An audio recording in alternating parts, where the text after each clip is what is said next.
வணக்கம். இப்போ நம்ம இன்னைக்கு ஒரு எளிய அறிவியல் சோதனையை பார்க்க போகிறோம். இந்த எளிய அறிவியல் சோதனைகளுக்கு போகிறதுக்கு முன்னாடி இது என்னன்னு உங்களுக்கு தெரியுமா? ஒரு சிலர் வீட்டில் இது நம்ம பயன்படுத்திக்கிட்டு இருக்கோம். இன்னுமே சில பஸ் ஸ்டாண்ட்லாம் சில இதெல்லாம் பார்த்தீங்கன்னா அங்கேயும் சில கடைகள் எல்லாமே ஃபேன்சி ஸ்டோர் எல்லாம் விற்கக்கூடிய ஒரு பொருள் தான். அதாவது இது என்ன அப்படின்னா பாச்சை குண்டு அப்படின்னு சொல்லுவாங்க. சில இடங்களுக்கு தகுந்த மாதிரி இதோட பேர் மாறுபடும். அந்துருண்டை அப்படிங்கிறது கூட சில பேர் சொல்லுவாங்க. சரி, இந்த அந்துருண்டை இந்த பாச்சை குண்டு எல்லாமே எதுக்கு பயன்படுத்துகிறாங்க அப்படின்னு பார்த்தீங்கன்னா இந்த பீரோக்குள்ளே போடுவாங்க. நீங்கள் பெரும்பாலும் பார்த்துருப்பீங்க, நம்ம ட்ரெஸ் வைக்கக்கூடிய அந்த பீரோக்குள்ளே இந்த அந்துருண்டையெல்லாம் நம்ம போடுறதை பார்த்துருப்போம். இந்த பீரோக்குள்ளே அந்த அந்துருண்டையை போட்டுட்டு கொஞ்ச நாள் கழித்து பார்த்தோம்னா அந்த பீரோக்குள்ளே அந்த அந்துருண்டை இருக்குமா அப்படின்னு பார்த்தீங்கன்னா இருக்காது.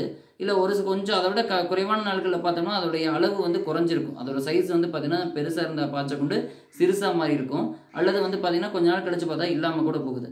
ஏன், என்னால் இது எங்கே போயிடுச்சு அப்படிங்கிறத நம்ம இன்னைக்கு ஒரு சோதனையின் மூலமாக பார்க்க போகிறோம். அதுக்குள்ளே என்ன அறிவியல் இருக்குதுங்கிறத தெரிஞ்சுக்க போகிறோம். வாங்க சோதனைக்கு போகலாம்.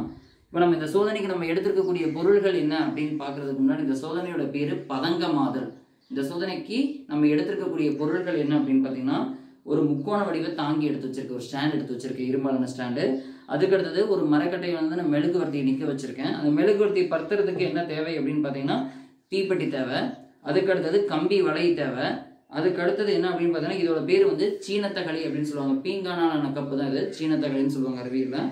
அதுக்கு அடுத்தது பார்த்தீங்கன்னா கண்ணாடியான ஒரு புனல் எடுத்து வச்சிருக்கோம். அதுக்கு அடுத்தது பார்த்தீங்கன்னா இது என்ன தேவை அப்படின்னு பார்த்தீங்கன்னா இது எல்லாருமே நம்ம பார்த்துருப்போம். வீட்டில் பூஜை அறையில் பயன்படுத்தக்கூடிய பொருள், அதாவது கற்பூரம் அப்படிங்கிறது, கற்பூரம் தேவை. அதுக்கு அடுத்தது பஞ்சு தேவை. சரி, இப்போ நம்ம சோதனைக்கு போகலாம்.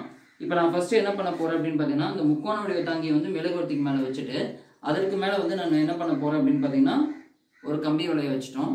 அதுக்கு அடுத்தது அதன் மேலே ஒரு சீனத்தகளி நான் வச்சுருக்கேன். சீனத்தகளி வச்சுட்டு நான் இப்போ இந்த மெழுகுவர்த்தியை ஃபஸ்ட்டு பற்ற வைக்க போகிறேன்.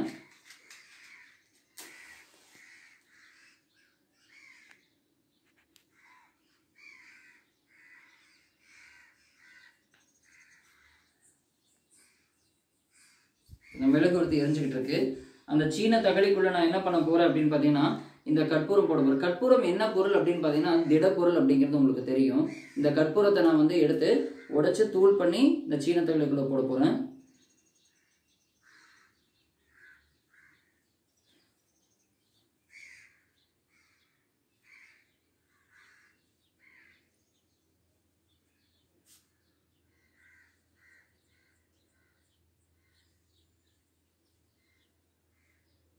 கற்பூரத்தை தூள் பண்ணி போட்டாச்சு. இப்போ அதுக்கு மேலே நான் என்ன பண்ண போறேன்னா இந்த கண்ணாடி புண்ணில் தலைகளாக கவிழ்த்து வைக்க போறேன். அதன் மேலே இந்த பஞ்சை எடுத்து நான் இந்த மேல் துளை, அந்த கண்ணாடி புண்ணுடைய கூர்மையான பகுதியில் இருக்கிற மேல் துளையை நான் அதை வச்சு க்ளோஸ் பண்ண போறேன். ஓகே, இப்போ இந்த மெழுகுவர்த்தி எரியும் பொழுது இந்த சீனத்தகலி வெப்பமடையும். இந்த சீனத்தகலிக்குள்ள இருக்கக்கூடிய எதுவும் வெப்பமடையும், கற்பூரம் வெப்பமடையும். ஆனால் கற்பூரம் இப்போ என்ன பொருளாக இருக்குது அப்படிங்கிறது உங்களுக்கு தெரியும். திடப்பொருள் அப்படிங்கிறது நான் கொஞ்சம் முன்னாடி சொன்னேன். அதை தூள் பண்ணி போட்டாலும் அதுவும் ஒரு திடப்பொருளாக தான் இருக்குது. சரி, அதை வெப்பப்படுத்த போகிறோம். வெப்பப்படுத்தும் போது என்ன மாற்றம் நடக்குதுன்னு கவனிங்க கொஞ்சமா.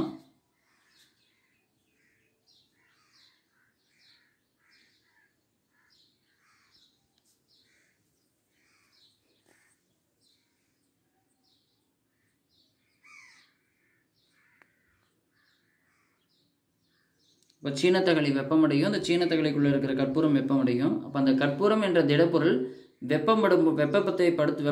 வெப்பமாகும் போது அது என்ன ஆகும் அப்படிங்கிறத நம்ம தெரிஞ்சுக்க போகிறோம்.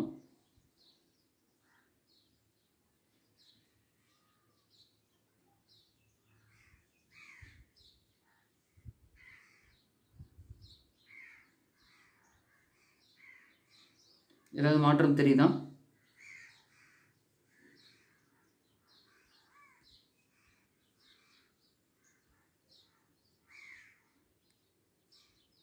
அந்த புனல் அப்படிங்கிறது சுத்தமாக இருந்துச்சு முதல்ல பார்க்கும்போது. இப்போ ஏதாவது மாற்றம் தெரியுதான்னு பாருங்கள்.